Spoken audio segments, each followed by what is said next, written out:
আসসালামু আলাইকুম গাইস। আজকে দেখতে দেখতে 12 রোজা চলে গেল। 12 রোজা হয়ে গেছে। সবাই কেমন আছেন? আলহামদুলিল্লাহ আমি ভালো আছি। রোজার মাস তো তাই ভালোই লাগে রোজার দিনটা কাটাতে। মনে হয় না যে কিছু রোজা দিন সবাই আলহামদুলিল্লাহ ভালোই যাচ্ছে। আর দেখেন আজকে 12 রোজায় কি বৃষ্টি হচ্ছে, দেখেন বাইরে কি বৃষ্টি। আশা করি এই বৃষ্টিটা হবে, কারণ বৃষ্টিটা বৃষ্টি তাই না, কখন আসে সেটা কেউ বলতে পারে না। তা আল্লাহর মর্জি। আল্লাহ কখন কাকে কি করে, কোথায় কি করে সেটা আল্লাহই ভালো বলতে পারবে। তবে যাক, ভালোই হলো বৃষ্টিটা হয়ে। আমাদের কাছে তো ভালো লাগতেছে, আর বৃষ্টির শব্দ শুনতে খুব ভালো লাগে।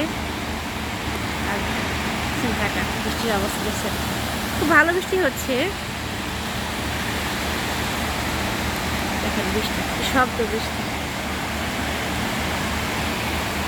সুযোগ পেলে হয়তো বৃষ্টিতে ভিজতাম, কিন্তু ঠান্ডা লাগার ভয় আছে, এই জন্য বৃষ্টিতে গেলাম না। দেখেন কি ভালো লাগতেছে। আর বৃষ্টির পানি সত্যি এত বৃষ্টি, দেখেন কি শব্দ, বৃষ্টি মাশাআল্লাহ। আল্লাহর দুনিয়ায় কি না সম্ভব, তাই না? আল্লাহ রোজার মাস সবাইকে রহমত দিক, আল্লাহ সবাইকে হেদায়েত করুক। দোয়া করি আমাদেরকে আল্লাহ হেদায়েত করুক। ভালো থাকবেন, সুস্থ থাকবেন। আল্লাহ হাফেজ।